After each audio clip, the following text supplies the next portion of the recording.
Good morning. Very nice. As Tim said, we're going to continue talking about maturity in relationships. Last week we talked about maturity in love, or speaking the truth in love to one another. Today we're talking about maturity in our conflicts.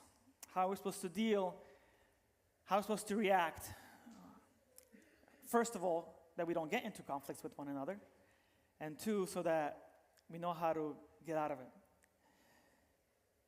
If you think about it, every single one of us has been in conflict at one point or another. It's unavoidable. Since the very beginning, there's always been conflicts, there's always been misunderstanding, disagreements, moments of tension between two people, two parties, maybe more.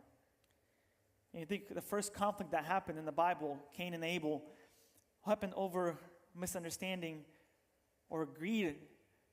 Why was somebody's offering accepted and mine wasn't? We always live in this tension because sometimes people don't understand what we say. People don't see our perspective on what we're standing. And so conflicts arise. And a lot of times these conflicts can lead to a lot deeper issues. These conflicts can lead into issues that can last years. And it creates and distorts peace that we have between one another. The main verse that we're going to focus on today is Romans chapter 12, verse 18. Paul writes, "If possible, so far as it depends on you, be at peace with all people." Paul challenges us in this verse to live in peace. In the section that Paul's writing to the Romans, he's talking about mainly a lot of times of having good peace or living in good relationship with people out of the world. Unbelievers. People who do evil things. And he says, live at peace. But the things even happen in the world, a lot of times even happen in the church and the relationship that we have with one another. And so it's not just our relationship that we have with our unbelieving friends or our co-workers, our friends outside of church, our families, but also the relationship that we have in the church.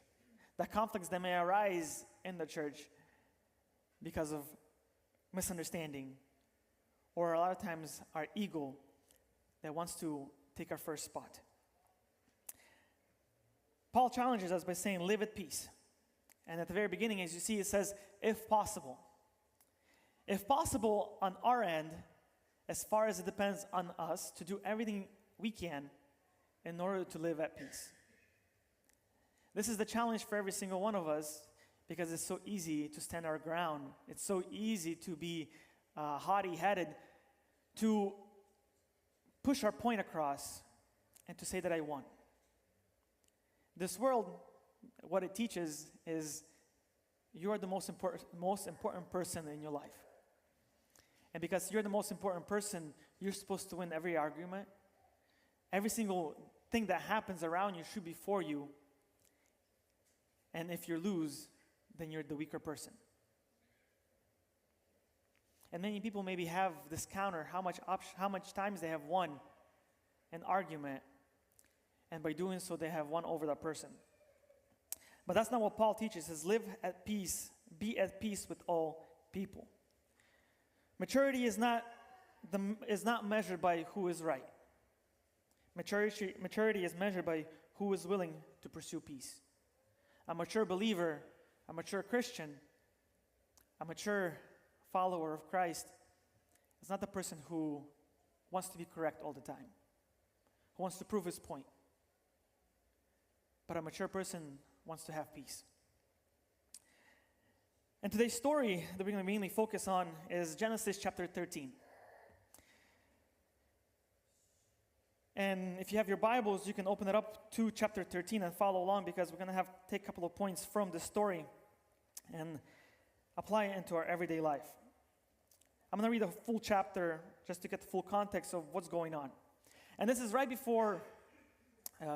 after God calls Abram out of Hebron, and he calls him to follow him into the promised land that he's going to give him. And Abram travels through Canaan. He goes into Egypt because of the famine that's in the land. And then he finally comes out. And this is chapter 13. So Abram went out from Egypt to Negev, he and his wife and all that belonged to him, and Lot with him. Now Abram was very rich in livestock, silver and gold. And he went on a journey, and he went on his journeys from the Negev as far as Bethel, to the place where his tent had been at the beginning, between Bethel and Ai, to the place of the altar which he had made there previously, and where Abram called on the name of the Lord. Now Lot, who went with Abram, also had flocks, herds, and tents. And the land could not support both of them while living together, for their possessions were so great that they were not able to remain together. And there was strife between the herdsmen of Abram's livestock and the herdsmen of Lot's livestock. Now Canaanites and the Perizzites were living in the land at that time. And Abram said to Lot, "Please, let there be no strife between you and me, nor between my herdsmen and your herdsmen, for we are relatives. And the entire land, is the entire land not before you? Please separate from me. If you choose to go to the left, then I will go to the right. Or if you choose to the right, then I will go to the left." Lot raised his eyes and saw all the vicinity of Jordan, that it was well watered everywhere. This was before the Lord destroyed Sodom and Gomorrah, like the garden of the Lord, like the land of Egypt going toward Zoar. So Lot chose for himself all the vicinity of the Jordan, and Lot journeyed eastward, so they separated from each other. Abram settled in the land of Canaan, while Lot settled in the cities of the vicinity of the Jordan, and moved his tent as far as Sodom. Now the men of Sodom were exceedingly wicked sinners against the Lord. Now the Lord said to Abram, after Lot had separated from him,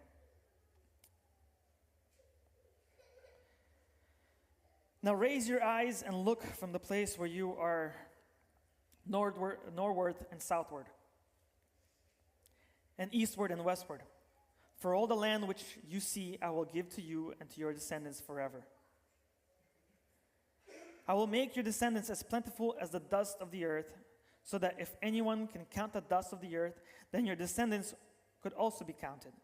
Arise, walk about it in the land through its length and width, for I will give it to you." Then Abram moved his tent and came and lived by the oak of Mamre, which is in Hebron. And there he built an altar to the Lord. The story introduces Abraham and Lot together. In this chapter, we understand what kind of people his family was. He was a nomad, a traveler, a shepherd who mainly focused all his energy, or the main wealth that he had was because of the livestock that they had. And so their demand was finding land that was plentiful for the livestock. And it introduces Abram and said, as he leaves Egypt, it said he was rich in livestock, silver, and gold. And so it also introduces Lot in the same way, saying Lot also had flocks, herds, and tents. Lot was a nephew of Abram. Abram was his uncle. And so they traveled together, building wealth as they go through the land, traveling, taking care of their families. And it comes to the point where tension arises. We see how these two families, Abram's family and Lot's family, now they were separated. And it's not just Abram and Lot that start fighting among each other, arguing, or having this strife. It is the herdsmen who start arguing.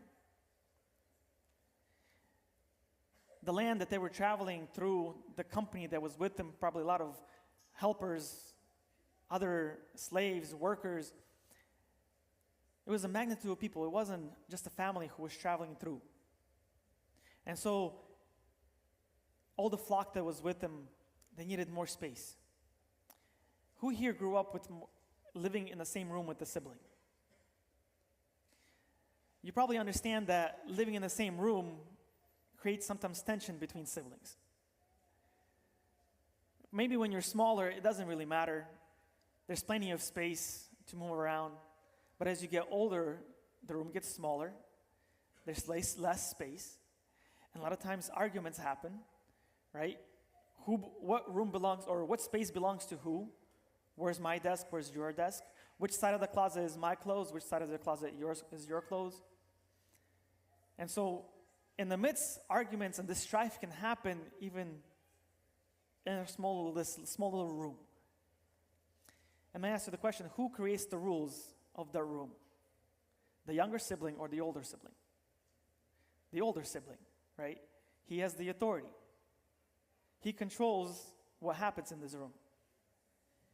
Maybe even draws a line, what shouldn't be crossed over to the other side. When you're living together in a single room, I grew up the same way. It gets smaller and smaller as you grow up when you collect more things and you say, this is mine only. This is what happened basically with Abraham and Lot. Their possessions grew, their families grew, and it came at the point where it started to boil over. The room, it says, the land that they were traveling to together could not hold them anymore. The first point they want to make is whenever we're in conflicts, whenever tension arises, the first thing we have to do is seek reconciliation, not victory. Both of these families are growing together. And it says that the herdsmen, not even Abraham and Lot fighting together, but the herdsmen, the workers, are starting to quarrel, starting to have strife with one another. You might ask, what is strife? Strife is a dispute, sometimes a brawl, it means fighting, a quarrel, and a lot of times it meant that a legal action was to be taken, a legal case. And so the herdsmen start fighting, start arguing. And what Abraham does is before even anything starts to come out, before him and Lot start fighting, Abraham takes the first step. He understands that there's tension.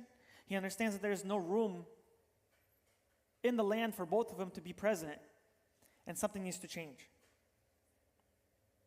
And we read in verse 8, it says, so Abraham said to Lot, please, let there be no strife between you and me, nor between my herdsmen and your herdsmen, for we are relatives.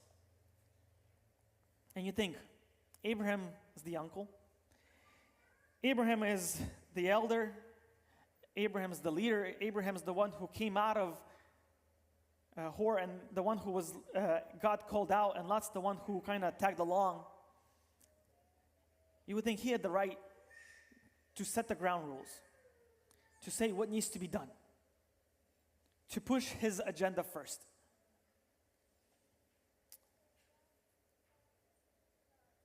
In a lot of ways, the same. That's what we do. That's what we would do if we were put in the same case. We would want to prioritize our mission. We would want to prioritize our desires above somebody else's. But Abraham takes the first step. He initiates the conversation and doesn't wait until him and Lot start fighting or having this strife, quarrel. He doesn't wait until actual brawl or somebody gets hurt. He comes up to Lot and seeks reconciliation. Abraham chooses relationships over rights. He chooses peace over his pride, unity over winning. He says, why are we to fight since we are relatives?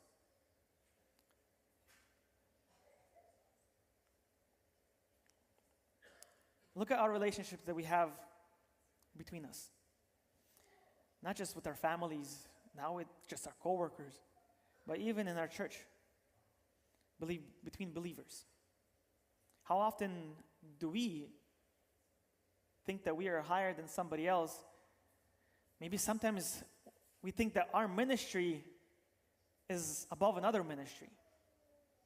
And we push our agenda, we push our understanding above somebody else's.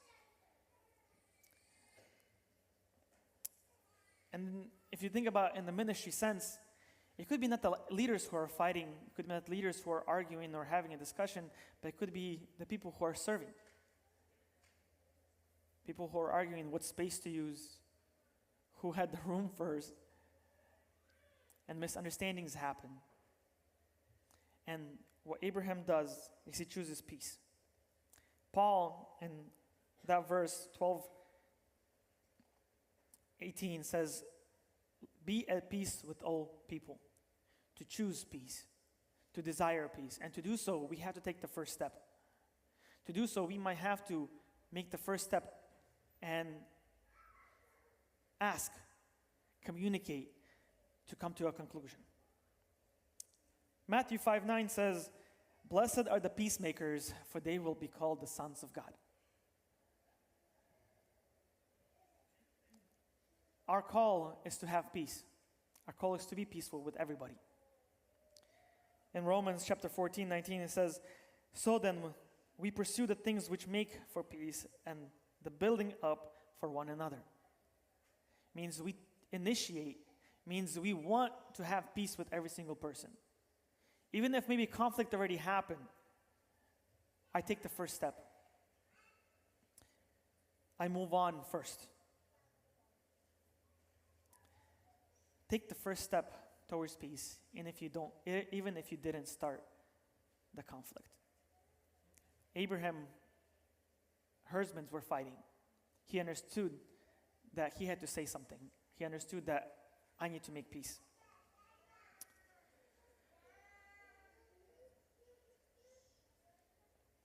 Genesis, in verse 9, it says, when Abram is presented with this issue, he comes up with a solution right away. He doesn't wait, right? But he acts. He proposes to Lot a solution. He says, is the entire land not before you? Separate from me. If you choose the left, I will go to the right. If you choose the right, I will go to the left. Sometimes a hard decision has to be made in order for peace to be held. Just like Abraham and Lot had to separate, had to go their way because the land could not hold him. Sometimes we just need to take a break and to go our ways and to live in peace. The thing that Abraham does here is very unique. It's also contradicting to what we understand the world is telling us to do. Like I said, right? He was the older, he was the elder, he was the uncle. He had every right to take the first step. He had every right to choose and to tell Lot, hey, I'm going to go this way, you go the other way. But what he does is he tells Lot, if you choose first, I will go the other way. He gives this option to Lot and says, you make the choice. You look to the land and see what you desire, and whatever way you go, I will go the other way.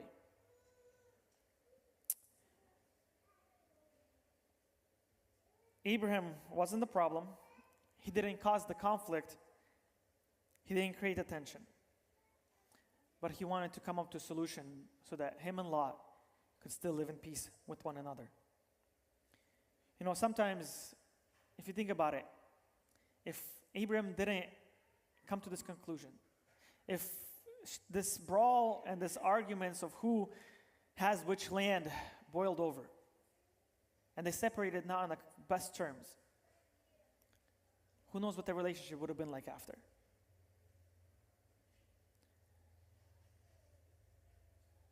How do we react to conflict that come in our life? There are many stories that happen where a word was said, a misunderstanding happened, and two friends separate from one another because of the pain that was caused. And then they don't talk for years. They don't come up to each other. And so this pain, and it lasts for years and years. But in many occasions, a small step could have been made. This conversation could have been had in order for reconciliation to happen. For two people to understand what happened and come to a conclusion of peace. Maturity says, I will go first. Maturity says, I will apologize first. A mature person says, I will reach out first. I will choose peace over if I wasn't the one who caused the problem. How many times have we initiated peace even if we weren't the issue? Even if we were not in the wrong? By our desire to live in peace, our desire to have a good relationship with somebody else, with our fellow brother and sister, we initiate peace to have peace. The third point is we got to learn to let go of the need of control and to trust God. The promise was made to Abraham when God called him out. He said, I will make you a great nation. I'll give you a promised land where you can settle. And Abraham, what he does, it can seem like he's being counterproductive here. What if Lot chose the promised land? What if Lot chose the land that God promised him and settled there? How would Abraham react? What would Abraham do? When we give control of our desires and give them to God, God does amazing things. It says here that when Abraham proposes to Lot, he says, choose to the left, I will go to the right. Choose to the right, and I will go to the left. He gives it into God's control, and he lets Lot decide.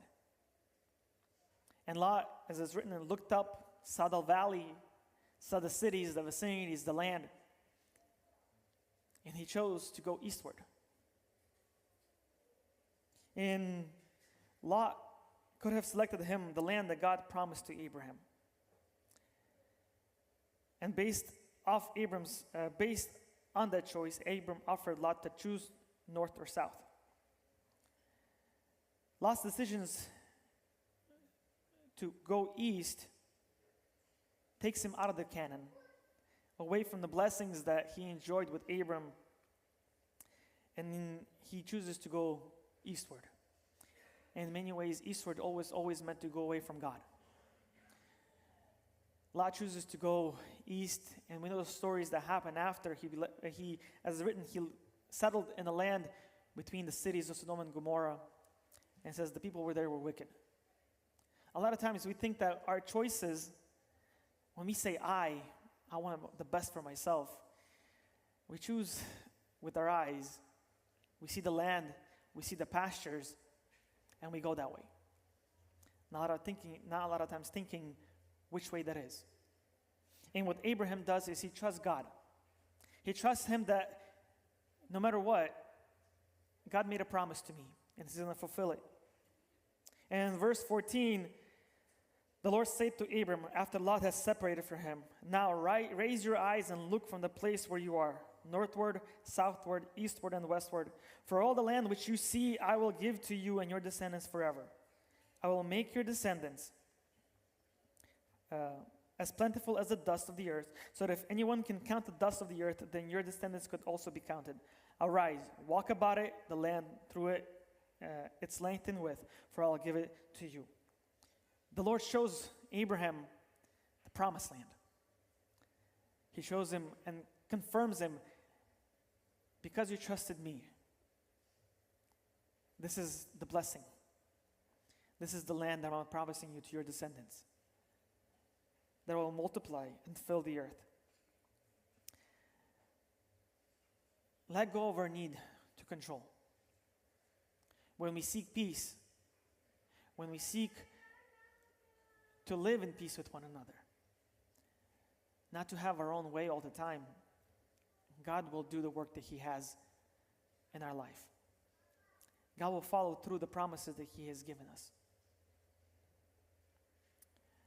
Psalm 55:22 says, cast your burdens onto the Lord and He will sustain you. He will never allow the righteous to be shaken. And even though Abraham let go and gave it into God's control, you can say he gave the best options to Lot. He surrendered himself, He said, choose, I'm giving you everything, whatever you want. I'll take the rest. The best example that we have also is our moms. If you think about it, no one else gives up a part of themselves more than our moms. They give the best for us. They surrender the best so that we can have it. We eat first. We may get the best clothing. We sleep the best, even though they might be worried. Our moms care for us more than we can ever know. And today, as we celebrate Mother's Day, go thank your mom for giving you everything that they did. To bring you into this world, to surrender that part, to give you life, and to take you into adulthood. They surrendered the best for you, trusting that God will bless you and keep you. Take your time today to thank your moms. Give them a hug, to say thank you, to appreciate what they have done. What can we do with conflicts? You know, even we sometimes have conflicts with our moms, right? Especially growing up in teenagers' years, we fight. Why? Because moms don't understand. But there's also an option or steps that we can take with our relationship with our parents, with our moms, relationship with our families, with our coworkers, with our spouses, and even in our church, how can we resolve conflict? So some practical advice. These three things that a lot of times we mention during marriage counseling. The first one is whenever we are in conflict, there's an option that we can always meet in the middle. There's an option that we can say, I don't always have to be right. It doesn't have to be always my way. It doesn't have to be always your way. There's an option that we can take in the middle. Any relationships, if it's a spousal, if it's friendship, it always works both ways. One person always gives, or one person gives, one receives, and vice versa. And so to meet in the middle means that we choose sometimes to go one way with the promise that another day we'll go the other way. One day that we choose your way, and another day your friend's way. To me, in the middle means to have compromise so that both parties are satisfied. Sometimes we meet on the side. To meet on the side means to completely surrender your opinion, your options, in order for the other person to have their way. It's to basically the best show of love to the other person. To say, hey, I love you so much that I'm going to give you whatever you desire. I'm going to give you your option. We're going to do your way. To meet in the middle, to have compromise, to surrender your opinion, to surrender your option. And 3 is to meet later. How many of us have made a decision, if we're in conflict, to say, hey, we can't come to a solution. But let's not argue. Let's take a pause and discuss this later on. In many ways, we always want to have a solution. We always want to resolve the issue right away. In many ways, we start arguing with our friends. We start arguing with our spouses to get our way. And some options, some conflicts cannot be resolved over one conversation. Maybe an option did not arise to what they can do. And so a decision to meet in the middle or to meet later means to shelve this conversation, to shelve this conflict for a later time. And to say, hey, I know we have this conflict between us that we haven't resolved. But why am I going to mistreat you as a person and have this bitterness, this hatred, if we don't find a solution to our conflict? It's a solution to treat each other still with respect, to treat each other with dignity, with love that God calls us to have this peace between us. And to meet together later on and to discuss, to find a solution, maybe an option came up which satisfies both parties. To learn how to deal with conflict before major things happen is a benefit for every single person. Paul says to live at peace with one another. He says, if possible, to do your part. If the other person doesn't want to do it, it's up to them. But if you did your part, if you took the initiative, if you took the first step to make peace, to resolve an issue, later on in Romans, the same chapter, Paul's writing, it says, do not give vengeance, for the vengeance belongs to the Lord. Live at peace. If somebody doesn't want to forgive you, pray for them and give it over to God. But as far as it depends on you, live at peace with one another. A couple more things that we can apply to our life is to slow down in our reactions. When conflict arises, not to react right away, but to slow down and think about it. To ask, what does peace require of me? What can I do in order for not to have conflict with this person? Take the first step. The Bible calls us to be peacemakers, to initiate, to try to reconcile with one another. Release the need to control the outcome. Release the need to be right. Release the need to be this winning record of being correct all the time, to have it your way.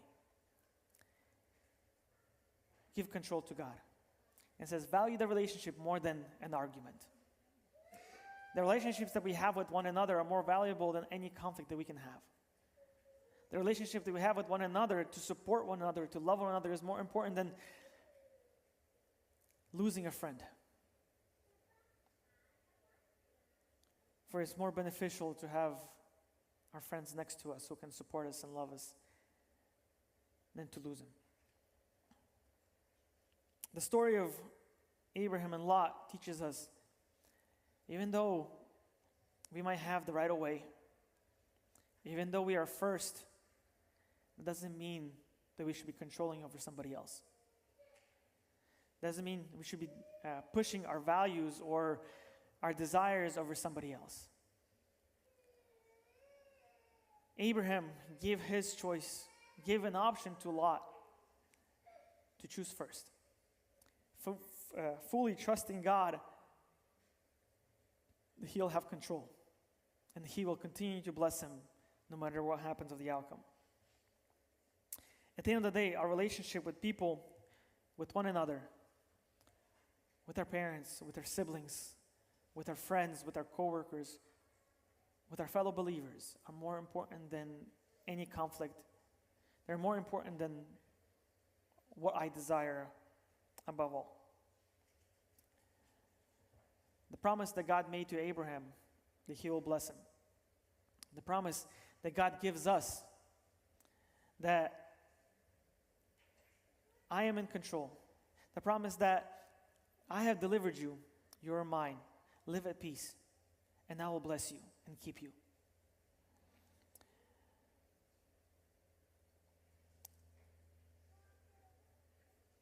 We have the same desire. We all want to be with God. And to live at peace is to follow God's instructions. To desire, if possible, on our end, to the best we can, to live at peace with one another. And like I said, as Romans, he continues to say, vengeance belongs to God.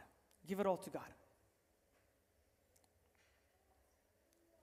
How are our relationships? What can we improve? How do we deal with conflicts? How can we improve how we deal with conflicts? How can we solve maybe some bitterness that we have towards one another? If possible, so far as it depends on you, be at peace with one another. Let us pray. And pray that God gives us wisdom to act accordingly and with wisdom. And to give everything to God. Because the victory belongs to Him. Amen. Let us pray.